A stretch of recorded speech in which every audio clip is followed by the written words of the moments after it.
जय माता दी। ओम नमो नारायण। आज हम पुरुषोत्तम मास के 30वें अध्याय का श्रवण करने जा रहे हैं।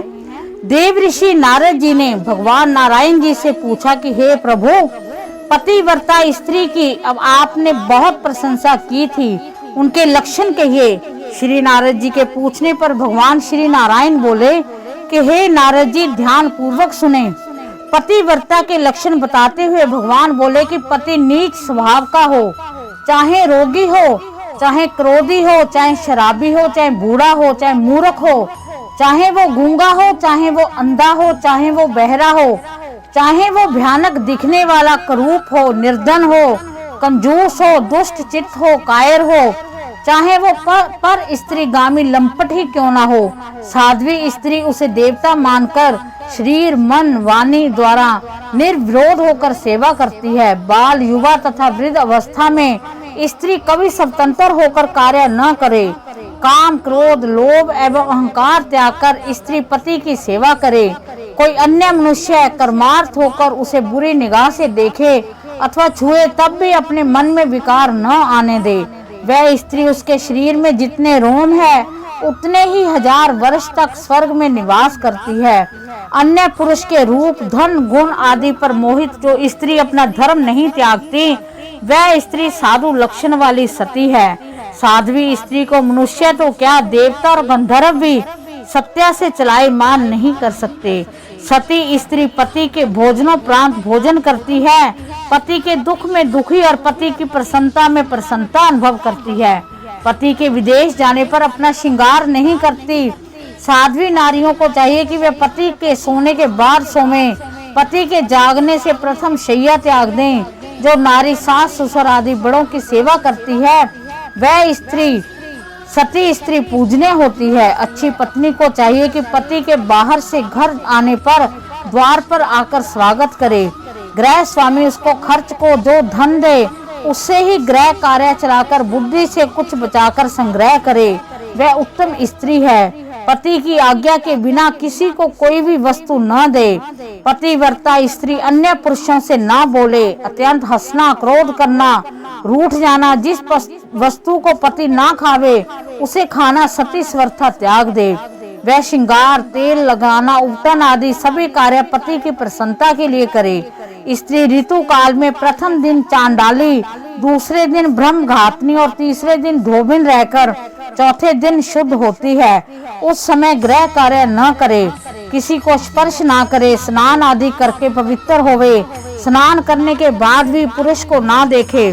पहले सूर्य के दर्शन करे, फिर पंचामृत पीवे एवं केवल दूध का ही सेवन करे। गर्भिणी हो जाने पर स्त्री को नियम से रहना चाहिए। वस्त्र आभूषण पहनकर अपने पति को प्रसन्न करे, सदा प्रसन्न चित्त रहे, धर्म कार्य करे, शुद्ध और पवित्र रहे, अपने गर्भ की रक्षा करे, उल्टा और बुरी स्त्रियों से बातचीत न करे। ऐसी सती स्त्री श्रेष्ठ पुत्र प्राप्त करती है। सुशीला और साध्वी को चाहिए कि वह अपने पति की बात आदर से सुने, बात ना काटे। भोग के निमित्त पति उत्कंठा से बुलाए तो हंसती हुई जाए। पति से प्रसन्न रहे, लड़ाई झगड़े की बात ना करे। दुखी होने पर भी ऊंची आवाज में न रोए। पति को कोसे नहीं। अपने माता पिता अथवा भाई बहनों के घर पर भी पति से आज्ञा लेकर जाए। विदेश जाते हुए पति को टोके नहीं। उसके पीछे सास के निकट सोए और दिन भर पति का ध्यान चित्त में रखे। विदेश में रहने वाली पति की स्त्री अधिक श्रृंगार ना करे, सादा जीवन बताए, पर पुरुष से हंसी मजाक ना करे, अकेले और एक वस्त्र में ना घूमे।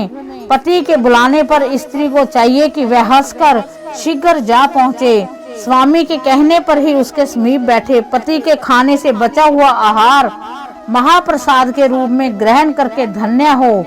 कहीं अकेले ना जाए, नग्न होकर स्नान ना करे। पति से द्वेष करने वाली स्त्री से मित्रता ना करे। एक सद गृहिणी कभी भी उखल मूसल देहली पत्थर चरखा बुहारी आदि पर ना बैठे। तीर्थ स्नान करने के लिए तीर्थ में ना जा सके तो अपने पत्नी के चरणों को धोकर चरणामृत का पान करे। शंकर ब्रह्मा और विष्णु से भी बढ़कर सती को उसका पति पूज्य है। जो पति को कड़क कर जवाब देती है वो सती कहलाने योग्य न होकर ग्राम में कुतिया या वन में गीदड़ी होती है। जो स्त्री चोरी से स्वयं मिठाई खाती है वह उल्लू की योनि से जन्म लेती है। पति के बिना अकेली घूमने वाली स्त्री शूकरी बनती है। पतिव्रता के लिए देवता, गुरु, धर्म, तीर्थ सब कुछ पति ही है। अतः सबको छोड़कर अपने पति के चरणों का पूजन करे। सती स्त्री को अपने पति के साथ छाया के समान रहना चाहिए। स्त्री का पतन हो जाने से पति एवं पिता दोनों के कुल पितर अगर स्वर्ग में भी हों तो निश्चय ही उनका नरक में पतन हो जाता है। विधवा स्त्री को चाहिए कि वेणी ना गूंथे, इससे उसके मृतक पति को बंधन होता है। वह एक समय भोजन करे, भूमि में शयन करे, पान और अन्य सुगंधित पदार्थों का सेवन ना करे। अपने पति, ससुर आदि के गोत्र का नाम लेकर जल दान करे। विधवा स्त्री भी नियम अनुसार चलने से पतिव्रता ही कहलाती है।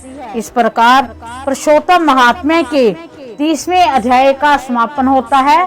भगवान नारायण हम सब पर अपनी कृपा दृष्टि बनाए रखे। ओम नमो नारायण।